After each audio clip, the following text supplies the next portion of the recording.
My name is Dana Ingram. I'm 38 years old, and I spent 20 years as an Army medic learning exactly how fast a small body loses heat. So, when my neighbor's number lit up my phone at 11:40 on a storm warning night and I heard my 8-year-old daughter's teeth chattering through the speaker, my parents' farmhouse locked up tight behind her. Some switch flipped in me that has never flipped back. My mother and father called it discipline. They called it toughening her up. They had raised me the same way, and they liked to say I turned out fine. What my father said to me on that porch, with my daughter's wet shoes still sitting on a neighbor's doormat, was ugly. What he and my mother did 3 weeks later in front of a judge was worse. And what I finally did about it after 20 years of following orders, holding the line, and keeping every family secret I was ever handed, not one person in my family saw coming.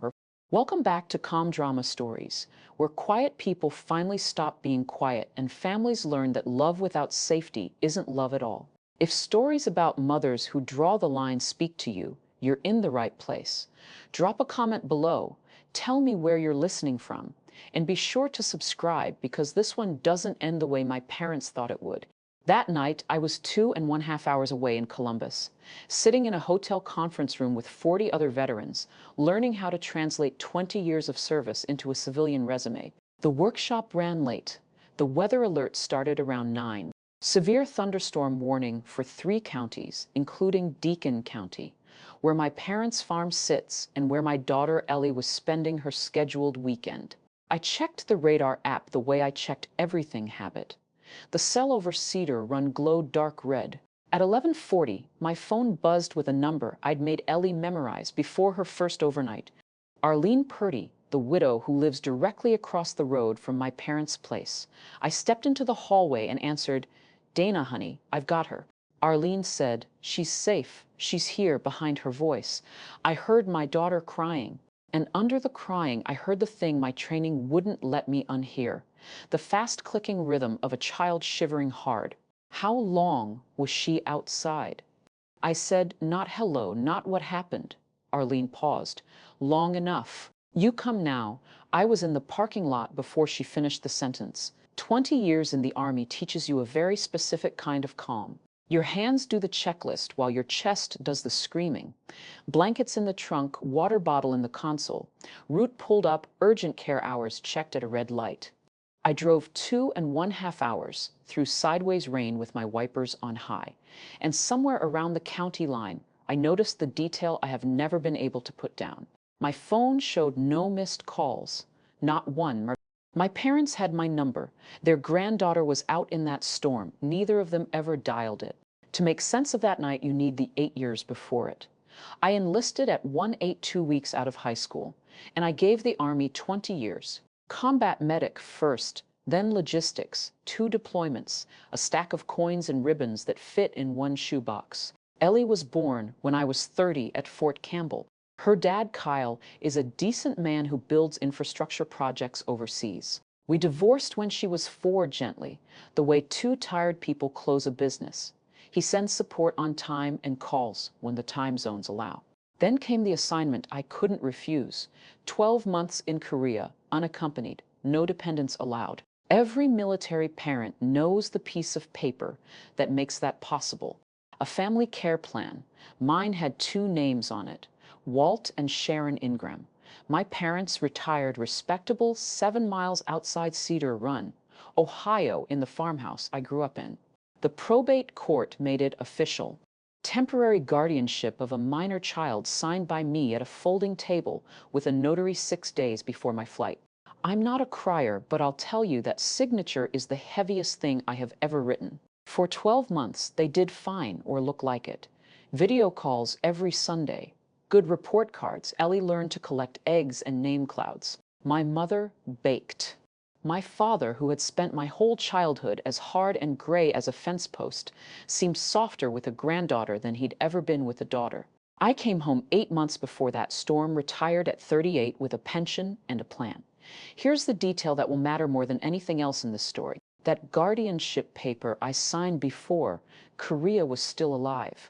And a court paper doesn't die just because a mother comes home.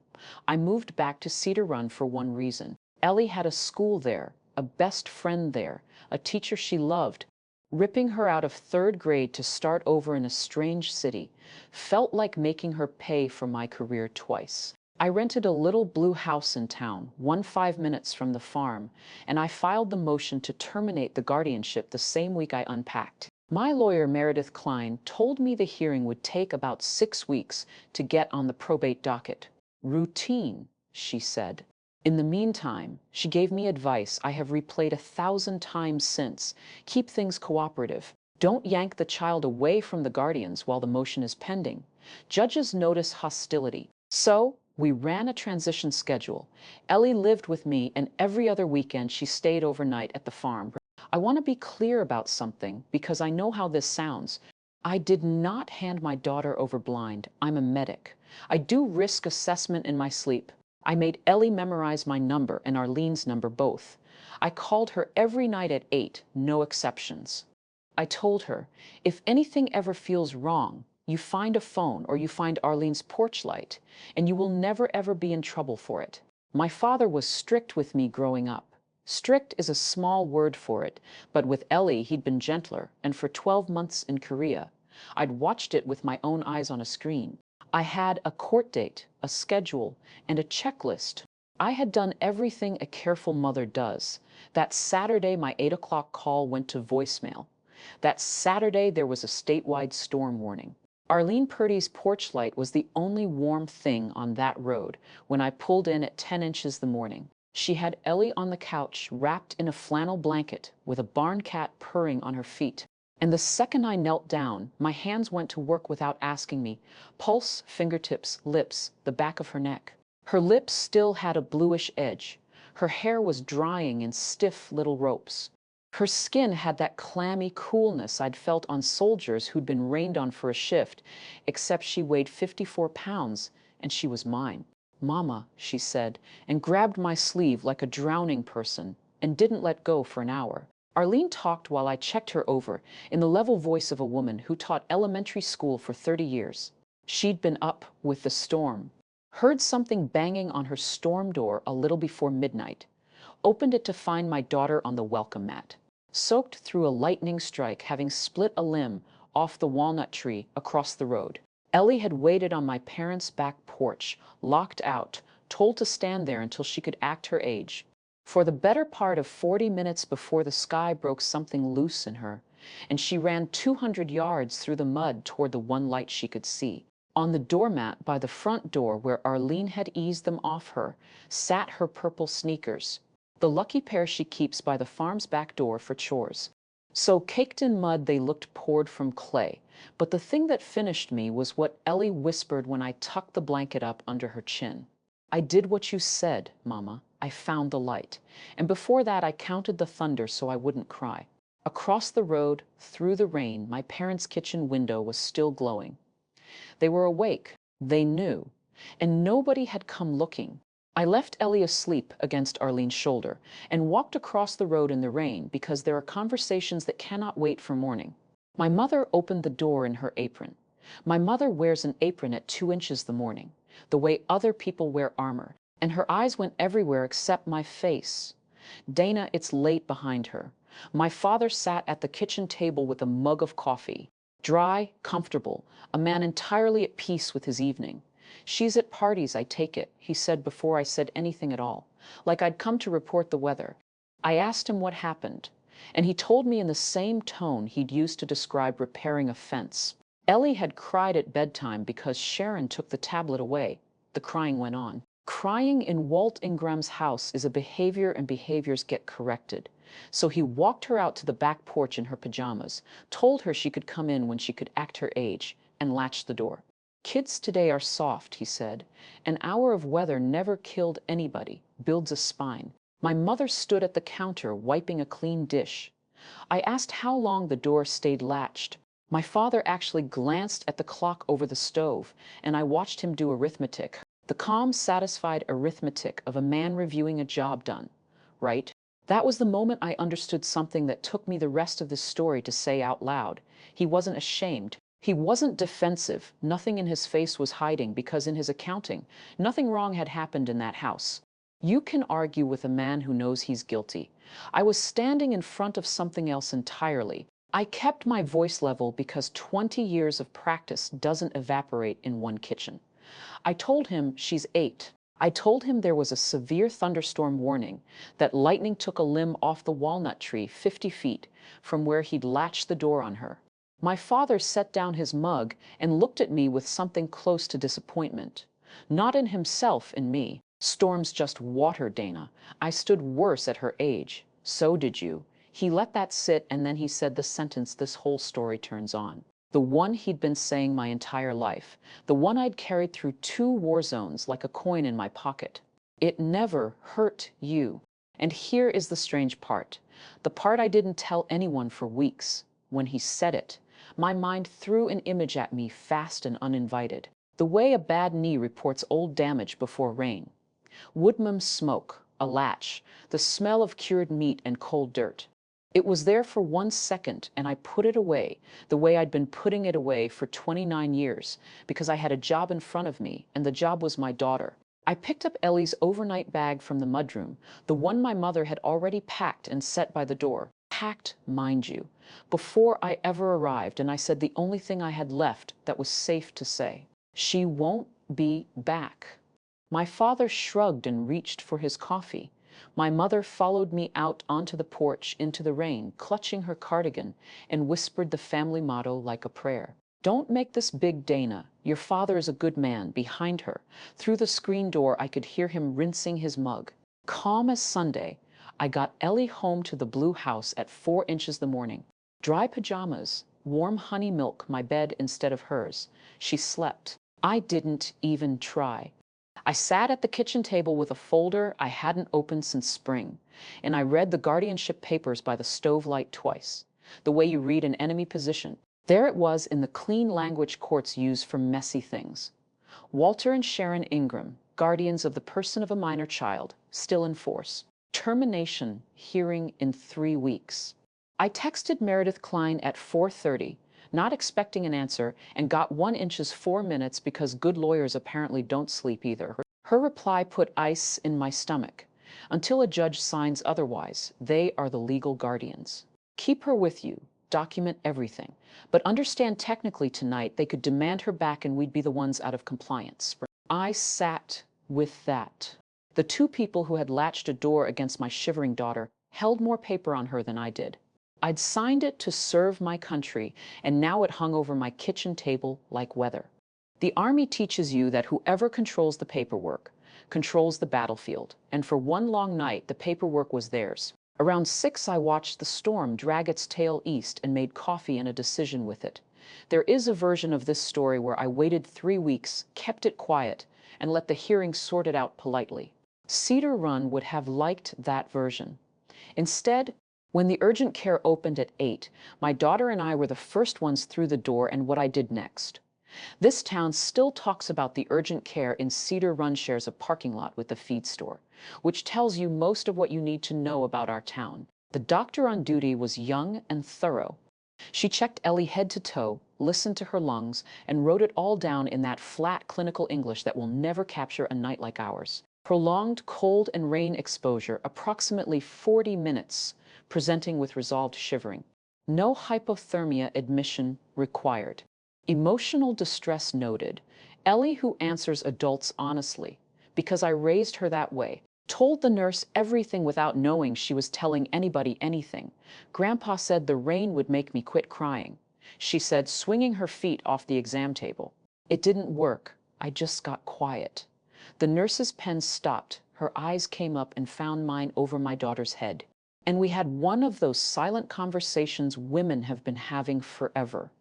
Out in the hallway, there is a poster I must have walked past a dozen times that year without reading. Mandated reporters. It says, certain professionals are required by law to report suspected abuse or neglect. The nurse was one. The doctor was one. Standing in that hallway, I understood the machinery was probably going to start whether I touched it or not, and I had a choice about what kind of mother I was going to be inside that machinery.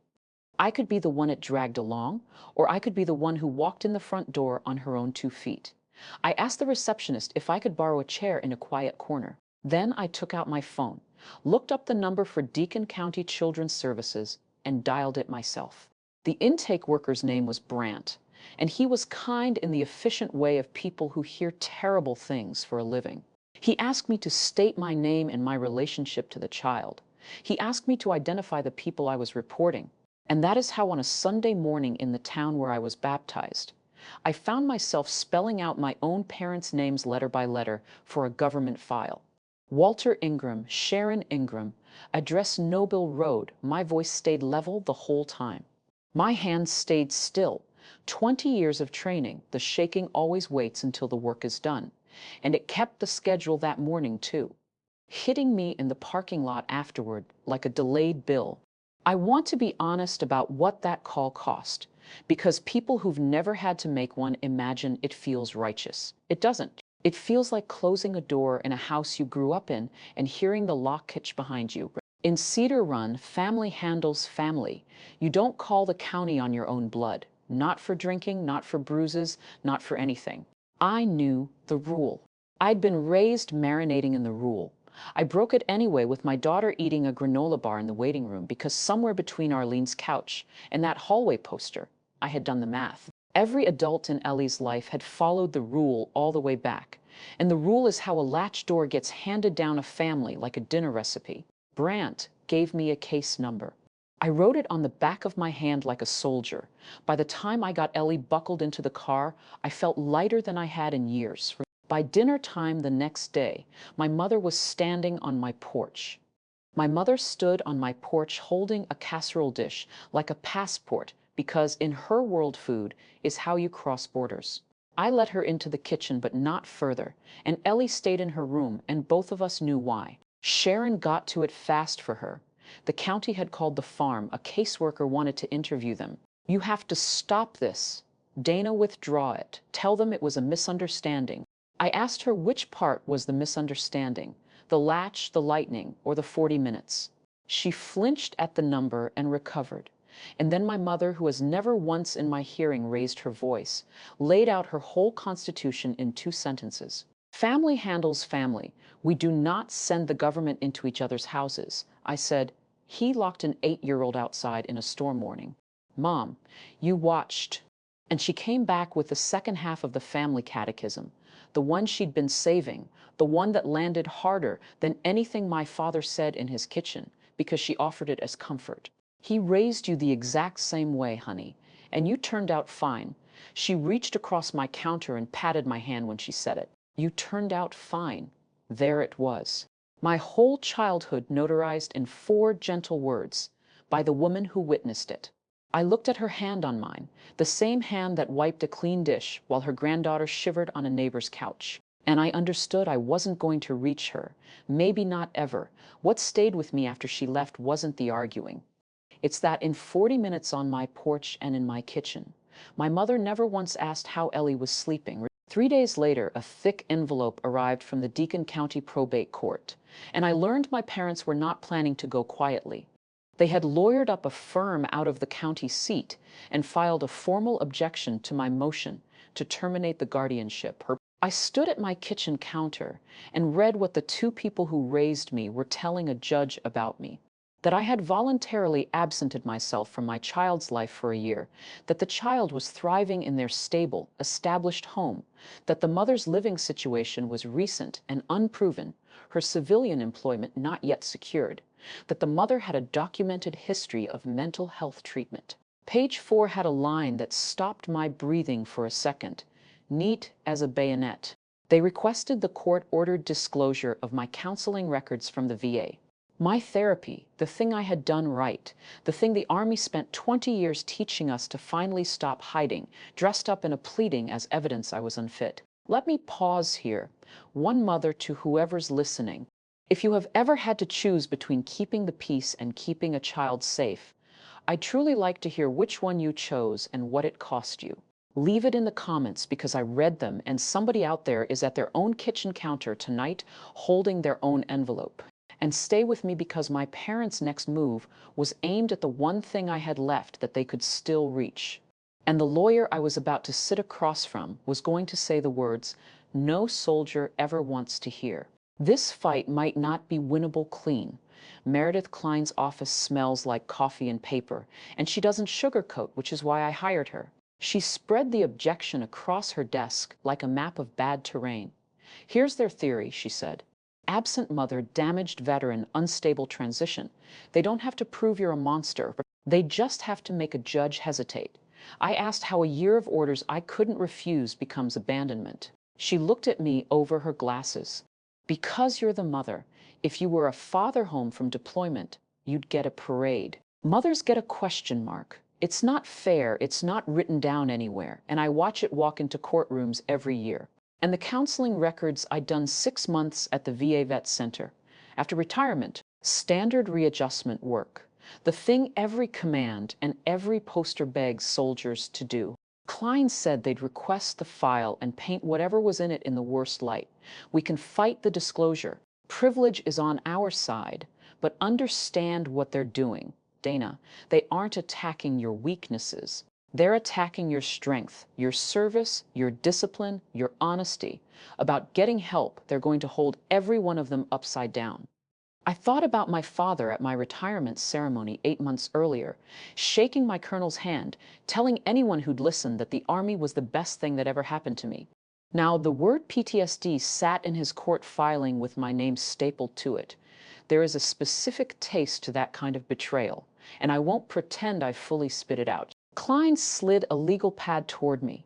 So before we plan anything, tell me what you want and tell me what you can afford to lose.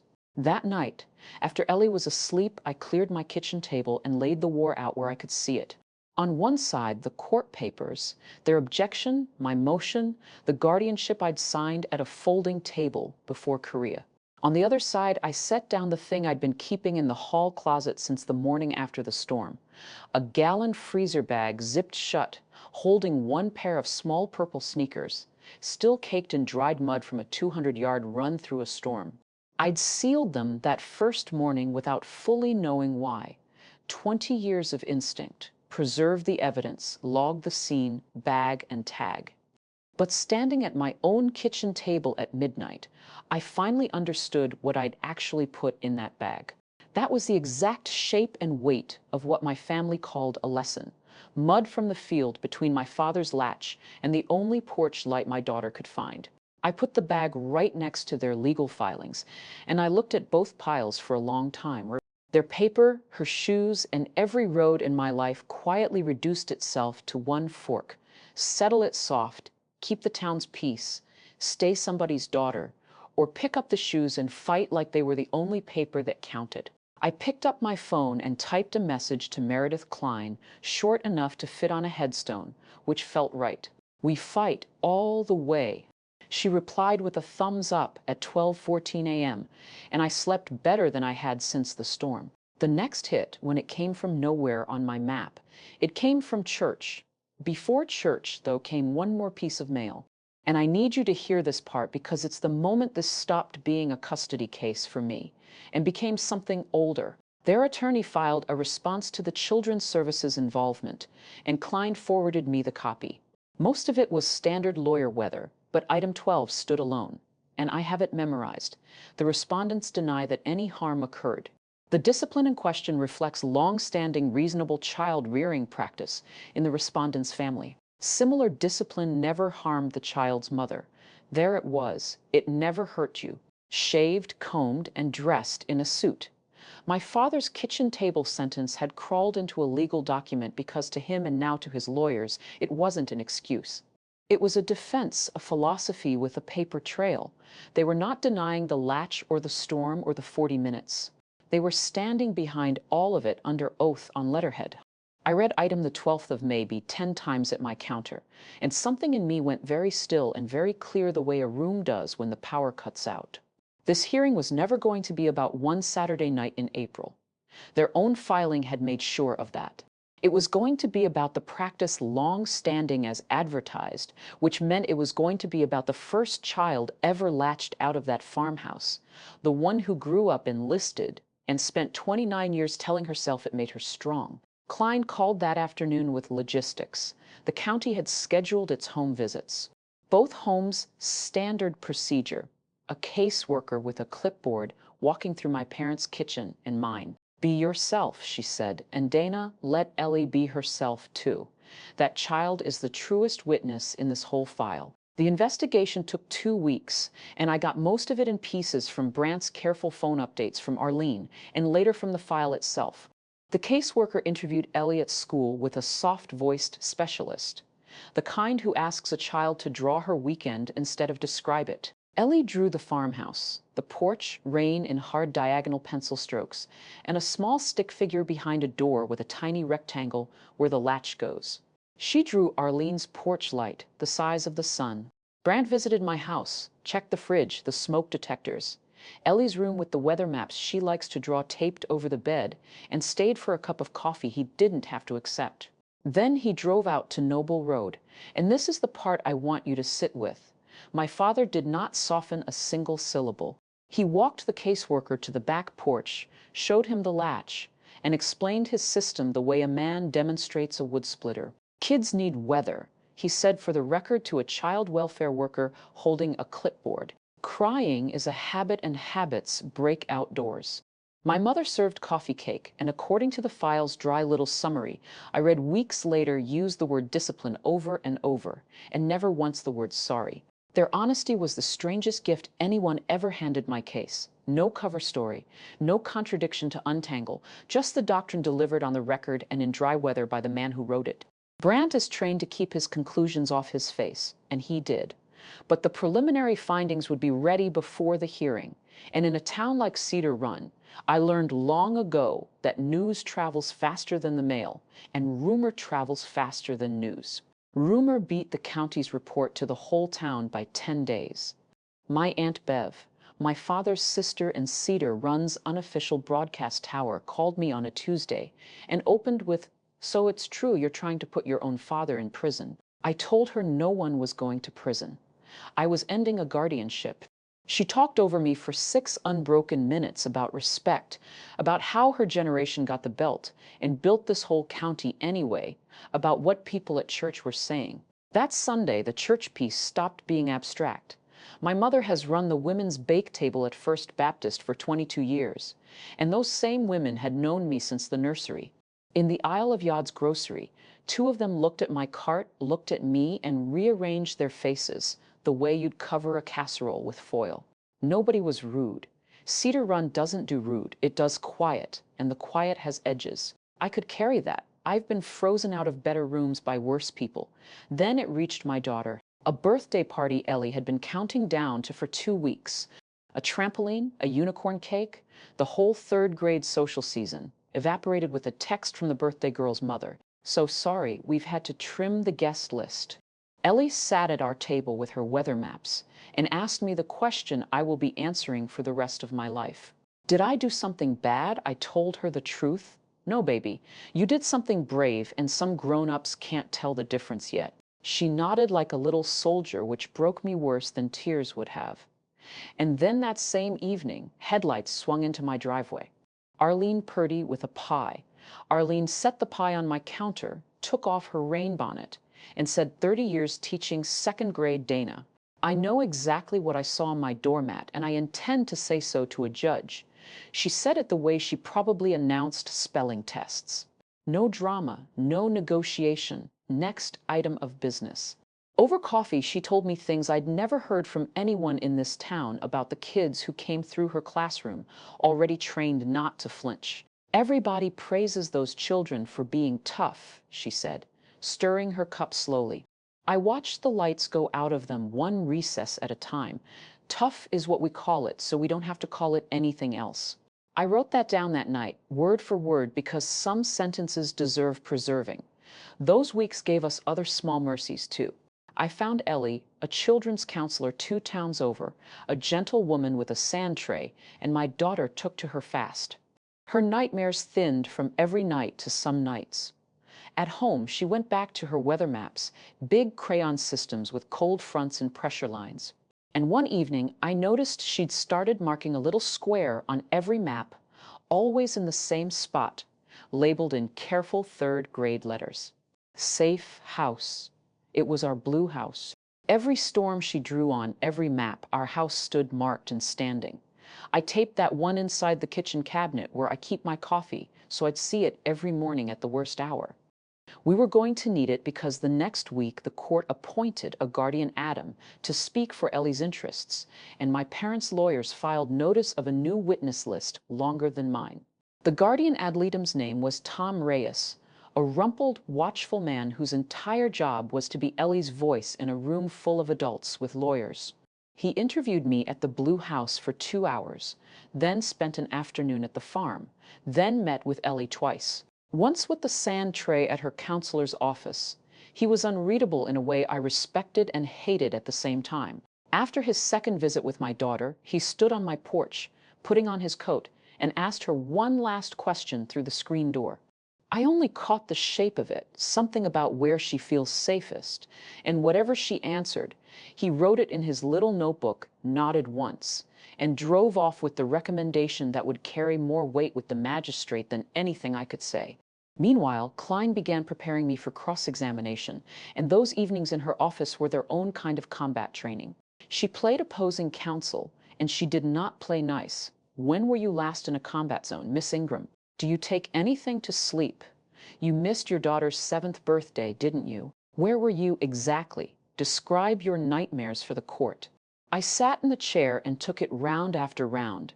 And somewhere in round 3, I recognized the feeling from the worst days of my service. The battlefield was my own file. Every scar I'd earned honestly was an exhibit now.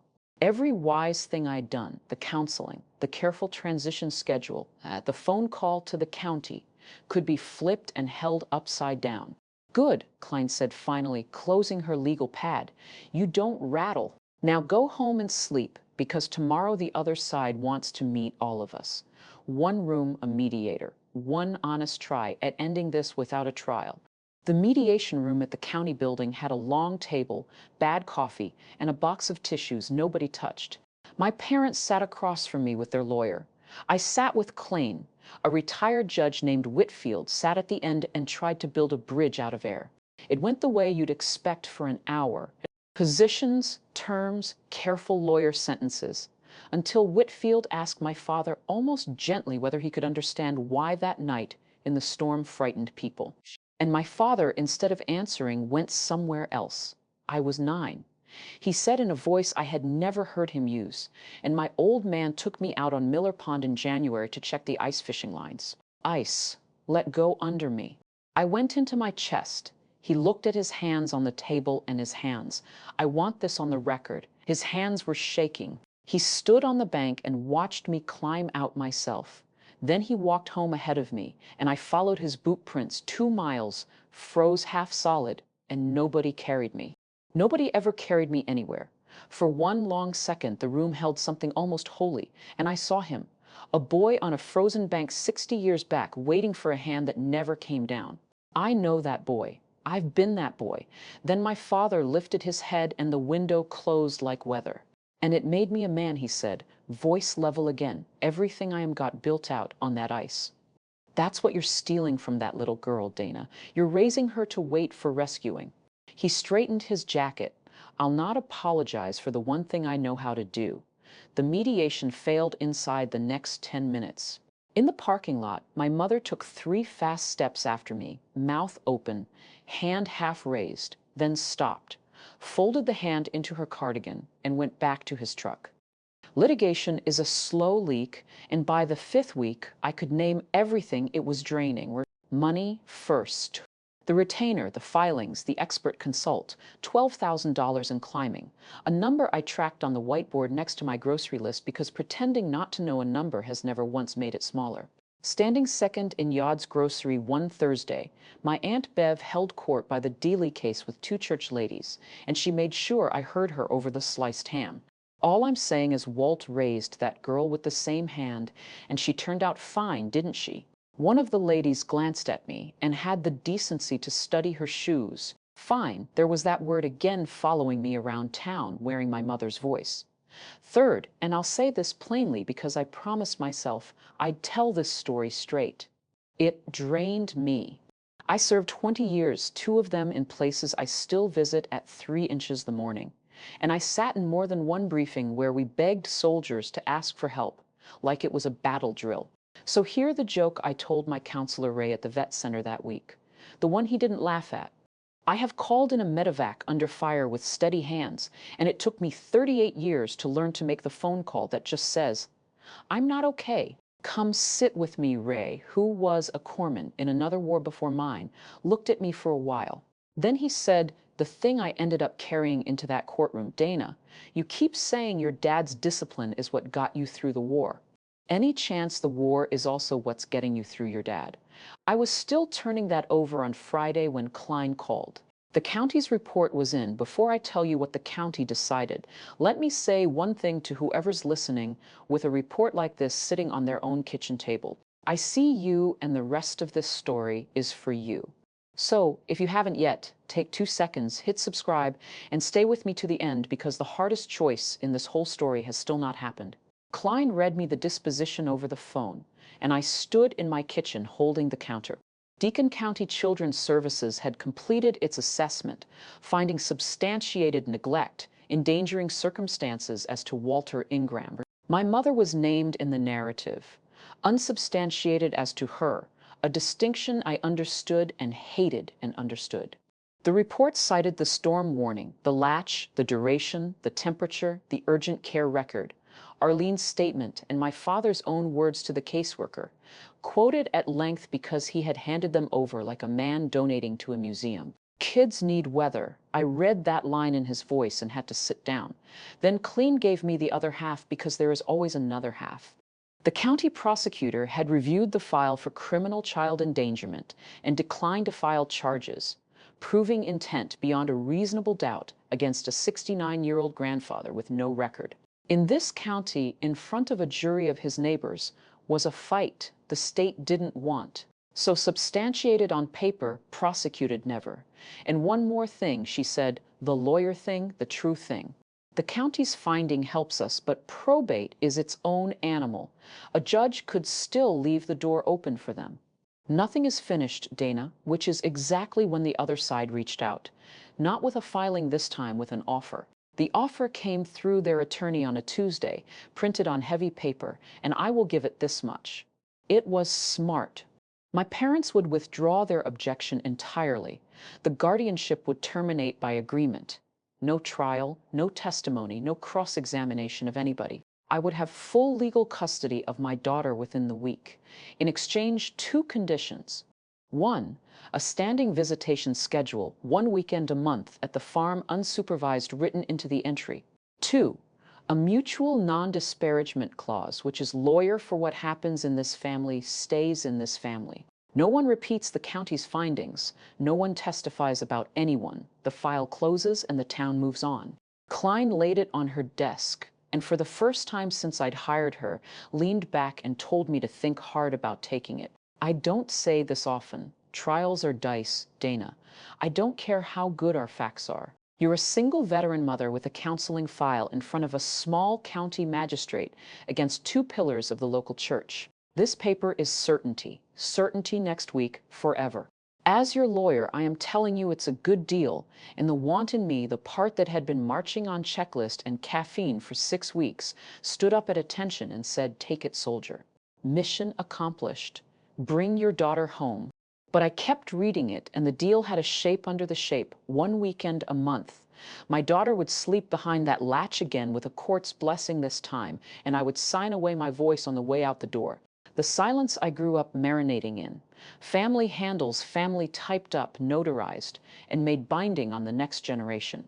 I told Clean I'd answer by the deadline. The deadline was 9 o'clock, the morning of the hearing.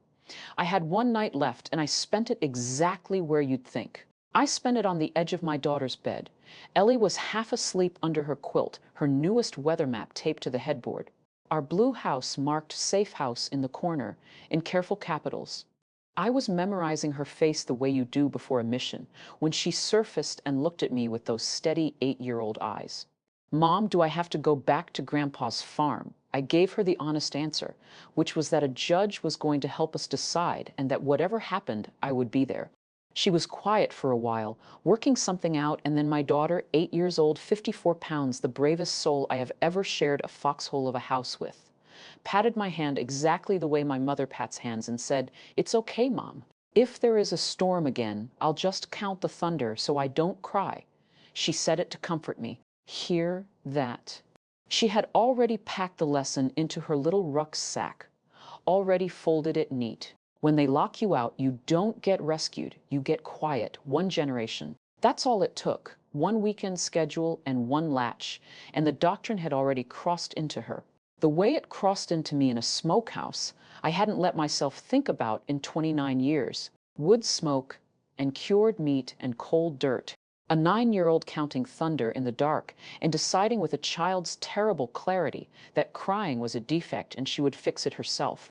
I sat with my sleeping daughter until midnight, and then I went to the kitchen, picked up the freezer bag with the purple sneakers, held it in my lap like a folded flag, and typed the message decline that ended one version of my life and started another. No deal. Put me on the stand. In the morning, I wore the suit from my retirement ceremony. The Deacon County Probate Court sits on the second floor of a limestone building, older than anyone's grievances. And the courtroom itself is small oak benches, a ceiling fan that ticks, an Ohio flag gone soft with age. Small matters in a room like that. Every breath is public. My parents were already seated when I came in. My father in his funeral and wedding suit. My mother in church blue, and behind them Aunt Bev, arms crossed like a fence. Arlene sat on my side in her good coat, spine straight, a second-grade teacher waiting out an assembly. Tom Reyes had his notebook. The caseworker file sat on the clerk's cart with everything in it. Their attorney intercepted us in the aisle, one last copy of the agreement in hand, and made his pitch quietly, reasonably, the way good lawyers sell certainty. Sign now, we all go home. The family heals in private. I looked past his shoulder while he talked. My mother was watching me with her hands knotted at her chest, and she mouthed a single word at me across that courtroom. Please. What? I took the paper from him. I laid it on the rail, and across the signature block I wrote the word declined in block capitals. Dated it like a soldier dates everything and handed it back. My mother closed her eyes. My father never turned around. I watched the back of his neck take the news and settle, almost satisfied, because a fight was a language he respected. Magistrate Hollis took the bench at 9 sharp, a gray, precise woman with reading glasses on a chain, and called the matter of the guardianship of Ellie Grace Ingram. Minor child. Their side stood. Your Honor. The objectors call Walter Ingram. My father buttoned his jacket, walked to the stand, and put his hand on the Bible, like a man who had been waiting his whole life to be asked. I will say this about my father. He did not lie up there. He sat straight, spoke slow, and laid his life's philosophy on the record with the pride of a mason showing his wall. Yes, he'd put the child out on the porch. Yes, he'd latched the door. He described it as a standard correction, a method with a track record. And when his lawyer asked about the storm, he said what he'd said in his kitchen. Storms, just water. And 2 heads in the gallery actually nodded. I watched Magistrate Hollis write something down. Then his attorney turned him toward me, and the real strategy stood up and showed itself. Wasn't it true that his daughter had been absent from the child's life for a full year? That the child had thrived at the farm, school records, church attendance, a vegetable garden, that the mother's household was barely 8 months old. Her civilian job not yet started, her own treatment records. And here the lawyer paused, letting the word treatment ring, sealed from this court's view. And then my father did the thing I knew was coming and still wasn't ready for. He pointed at me, not rudely, proudly. Look at her, he told the courtroom. 20 years United States Army, steady as a post. You think that grew in soft soil? I built that. My father built me, and I built her. And all I was doing was building the little one, same as I was built. He was offering me to the court as Exhibit A.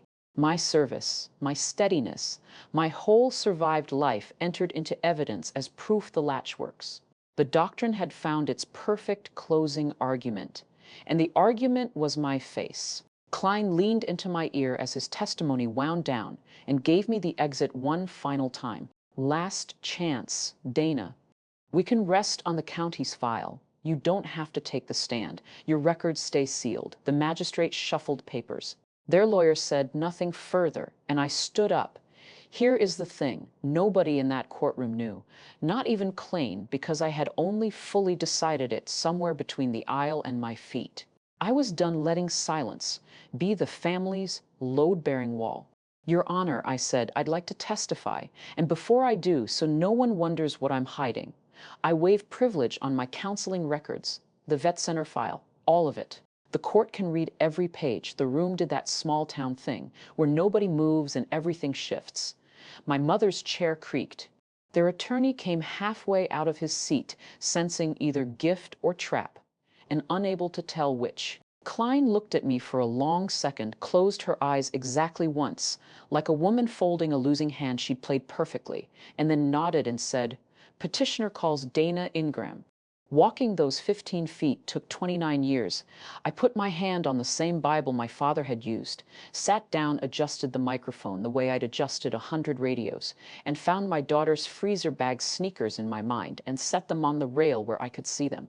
Klein's first question was the one we'd rehearsed. State your name and your relationship to the child. Dana Ingram. I'm her mother. Her second question was the one we had never rehearsed because I'd told her at the counsel table in a whisper that the plan had changed. Miss Ingram, she said, study as a metronome. Your father testified that his methods never hurt you. Take your time. Tell the court about the smokehouse. My father's head came up.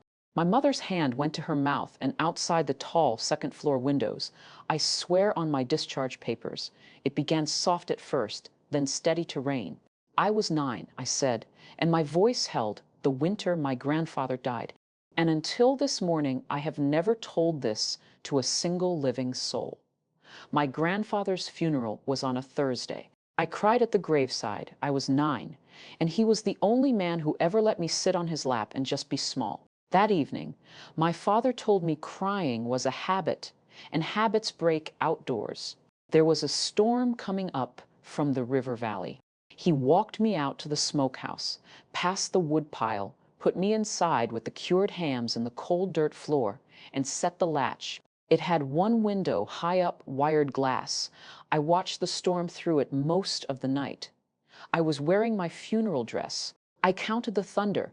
1 Mississippi, 2 Mississippi, because somewhere in the dark I worked out that if I was counting, I wasn't crying.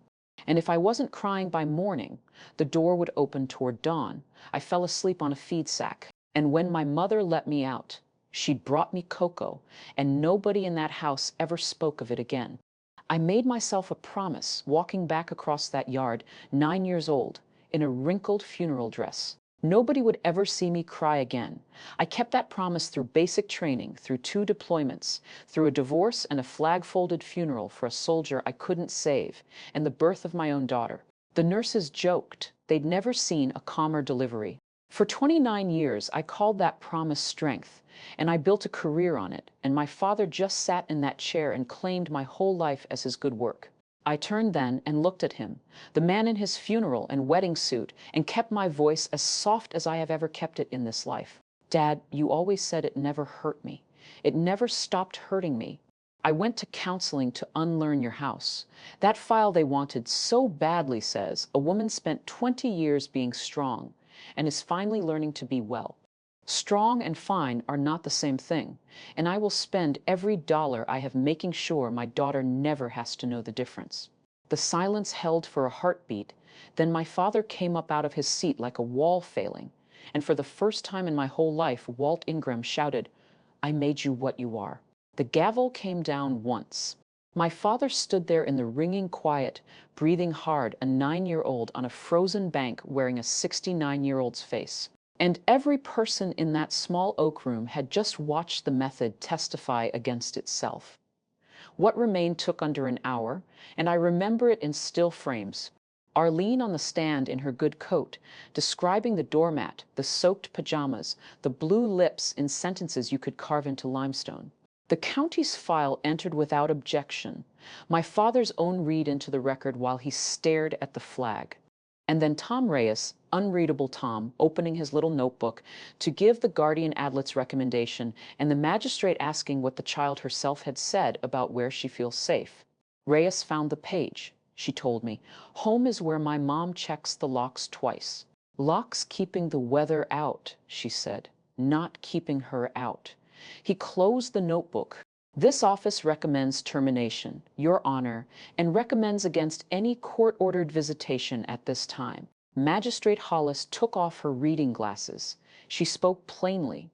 "The law presumes a fit parent." The presumption had not been dented, and the evidence— she looked at my father over the top of her frames for a long, level moment— ran considerably in the other direction.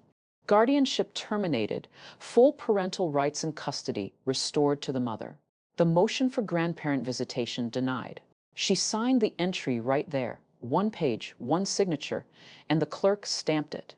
And that stamp, that little mechanical thunk, was the whole war ending. I want to tell you, winning felt like fireworks. It felt like a field going quiet.